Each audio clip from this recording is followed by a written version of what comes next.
This is Optimal Living Daily, episode 2087, 5 Ways to Create Mental Space by Kathleen Wilson with NoSidebar.com.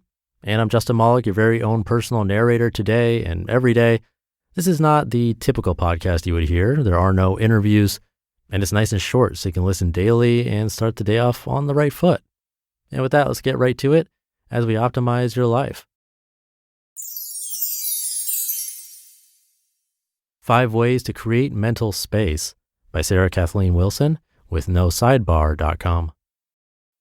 Though the word less has become routinely synonymous with a minimalist conversation, it seems to me our desire for less stems from the common theme of seeking to gain more of something in exchange.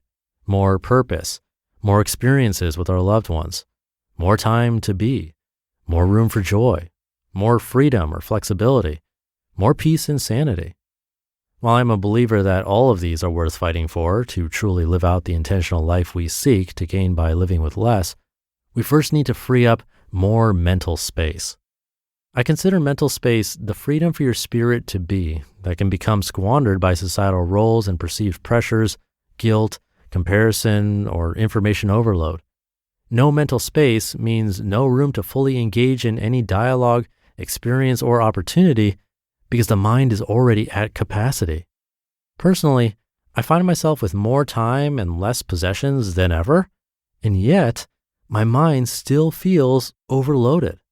I'm learning through my daily struggle just how crucial having more mental space is to be both present in the moment and grounded in my existence. How to create mental space.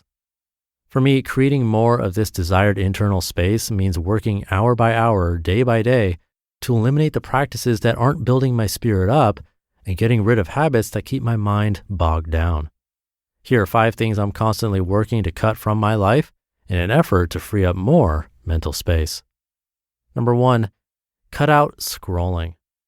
Many of us feel the pressure to remain active on social media, either for family wanting to know what or how we're doing, for work and other promotional purposes, or just to feel connected to those far and wide. By cutting down on social media time, be it scrolling, reading, or engaging in meaningless dialogue, the time I do spend on social media has become more targeted, limited, and intentional. Cutting out scrolling and the stress of feeling as though I have to share means I can focus more time on editing my own story rather than my Instagram stories or captions. For me, the cutting out begins the moment I catch myself reaching for my phone whenever there is blank space or free time and choosing to redirect my mind to something else. Number 2, cut out guilt. The truth is, you can't possibly make the best decision for yourself if you let guilt into the driver's seat. Yet all it takes is one voice from the outside giving you a hard time or questioning your choices, and suddenly, there it is again. Guilt isn't something you can cut out without getting to the root of why it's there in the first place.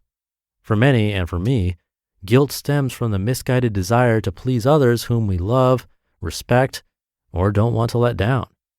No matter what sort of request or pressure is coming at me, when I sit back and remind myself I'm only one person, I remember the boundaries needed for my own well-being.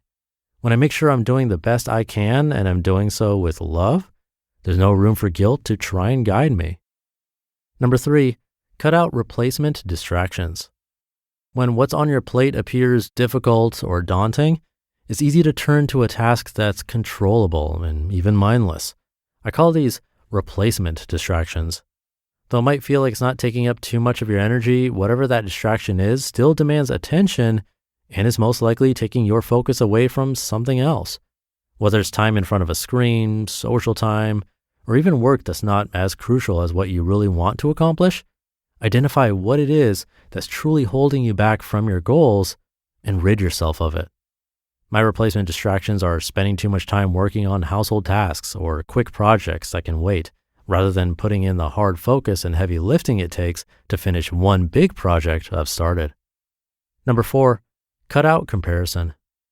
Since the social connectedness of the world allows us to see how our peers are doing at any given moment, it's no wonder we get lost in comparison. Still, for me, it's another kind of comparison that gets me the most: self-comparison.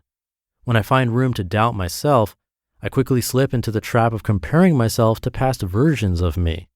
Remember Sarah who ran a marathon? Why is she struggling to run a couple of miles now? Remember Sarah who has traveled to other countries by herself? Why is she nervous about pursuing a new opportunity?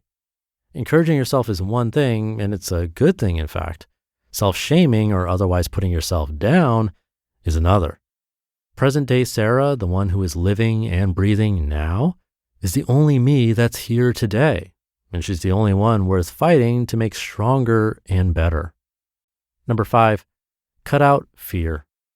If I'm being honest with myself, most of my free mental space that doesn't get soaked up by one of what you just heard goes straight to fear, be it fear of harm of those I love, fear of failure, fear of being not enough, or fear of the overwhelming magnitude of the unanswered questions of this reality.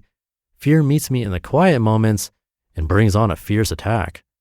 I recently spotted one of the best fear quotes I've seen while driving out into the country with my husband to entertain a potentially crazy idea, or perhaps the best idea we've ever had.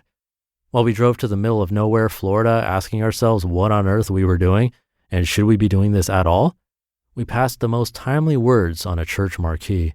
It read, "Fear is just a lie you're believing."